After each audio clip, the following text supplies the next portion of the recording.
So Simone de Beauvoir was born to a bourgeois family in Paris in 1908. She had a younger sister, and her family was very wealthy. They were very well off. And at about the age of 14, she reports in some of her memoirs that's around the age where she began to lose her faith in Catholicism and try to find an alternative mode of belief or way of structuring and making sense of the world.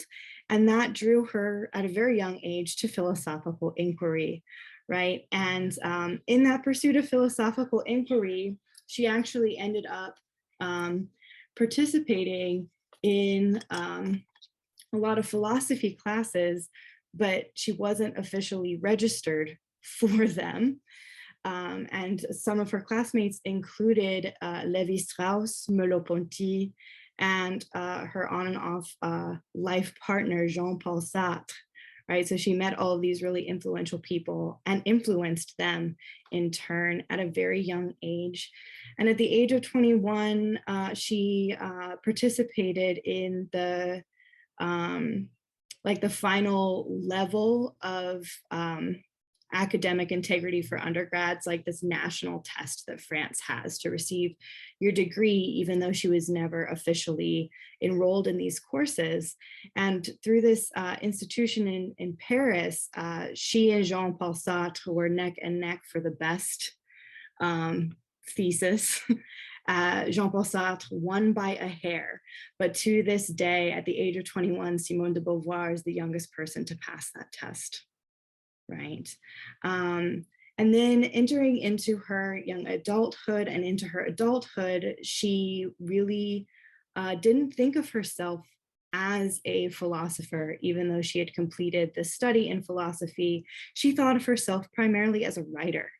And she wrote across multiple genres throughout her lifetime. She wrote in fiction, and she won the Prix de Grand Concours in fiction, which is the National Literary Prize in France. She started a political journal with Sartre and Merleau-Ponty in 1946.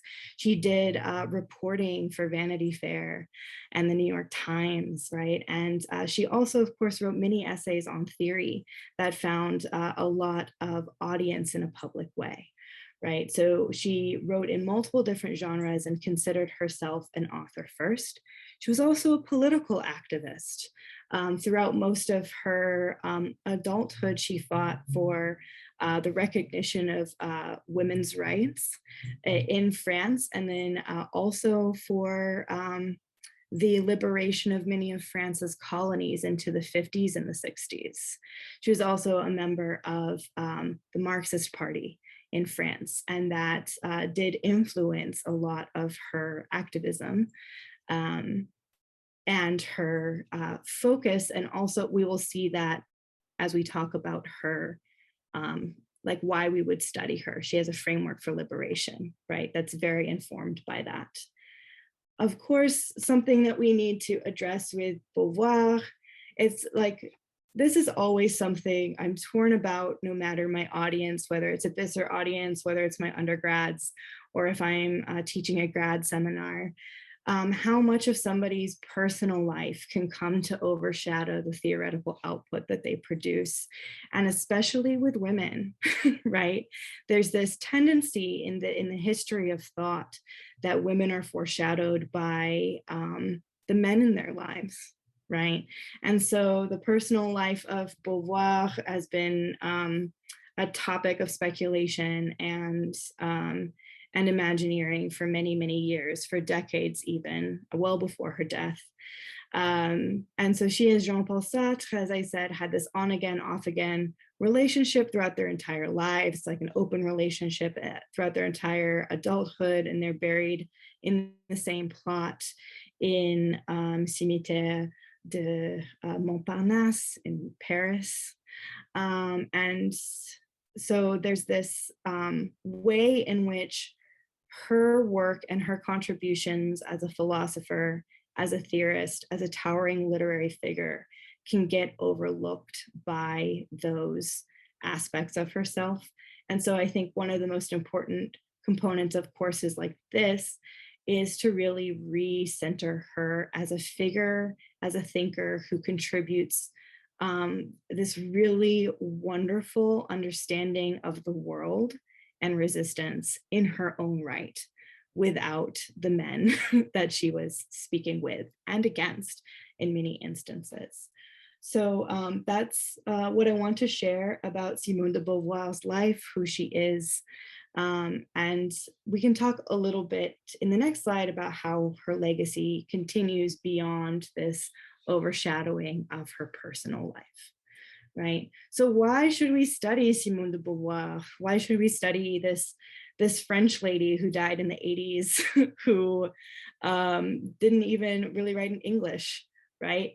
And so I think that one of the primary reasons that we should study Beauvoir, even though Le Deuxième Sexe, or the Second Sex, is written originally in French, it's still one of those foundational texts from the 20th century, right? So the first English translation of The Second Sex made its way onto bookshelves in 1949. And it was translated by like a biologist who's like, this was his hobby, and it's remained in print ever since. And the most recent translation, and the first translation done by women, was done very recently. I think in 2011 was the publication date of the Vintage Press first translation of Beauvoir's Second Sex by women. Nevertheless, it has been a text that has been translated into multiple languages, and it has been the foundation for women's movements in the 20th century and into the 21st century. The Second Sex is not, of course, her only contribution to the feminist perspective or to philosophy in general. So one thing that Beauvoir was actually really famous for during her lifetime was the incorporation, much like Sartre, the incorporation of complex philosophical ideas and ideals into the literature that she was sharing, into the journalism that she was publishing for the masses, right? And in those pieces, we actually see a really unique and important philosophical contribution, expanding like what it means to be in a body and to take our embodied experiences as the place from which we start to theorize about the world. And the way that she structures this is opening it up for everybody, right? So we're going to read a lot of her theoretical texts in that vein that speak with and help us understand to a deeper level her feminism, right? And this also contributes, of course, to the framework of liberation that she gives us. A really important thing, in my opinion, one of the more important things that Beauvoir has actually contributed to our contemporary moment is this idea that what we're fighting for, if we say we're fighting for equality, we always have to ask, equal to what? Equal by what standard? And who sets that standard? And so Beauvoir, across her writings, says that maybe the question shouldn't be about equality. Maybe the question should be about liberation. Maybe it should be about freedom. And maybe it should be about forming different alternative systems of participation and life worlds beyond the given models.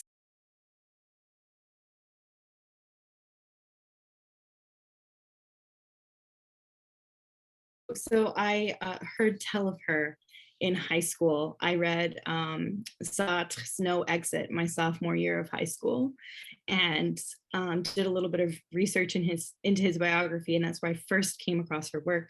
But I didn't have a chance to read any of her work until I was an undergrad, and I was immediately hooked. I needed to find more things that she had written. I needed to know who this person was. Because when you do, and I might be speaking as a nerd here who teaches philosophy, but I think no matter what subject you're in, sometimes if you're like a curious and voracious reader, you come across a person or a figure who's able to explain an experience that you've had and you realize you're not alone, right? And for me, Beauvoir was one of these people. She was asking the kinds of questions that I wanted to know. And so I've been hooked on her ever since. I think it was my first semester, sophomore year of undergrad, reading the introduction to Beauvoir's Second Sex. I was like, oh, dang, yeah. I want to read everything by this person now. And she's been a companion of mine ever since.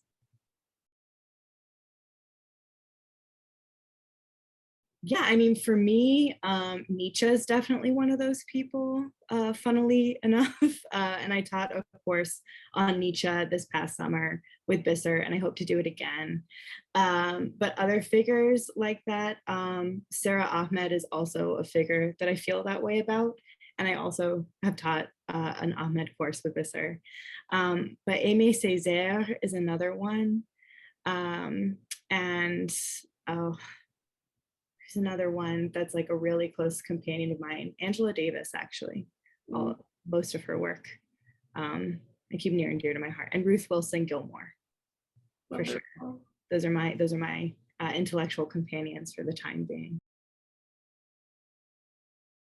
So I think it depends on like what you're coming to Beauvoir for, right? So, which is such an annoying answer, but it really does depend. Like if you really are interested and have questions about like what it means to be a woman, and you're drawn to her for her feminism, like excerpts from The Second Sex, I think, is a safe place to start. It is like a very daunting book.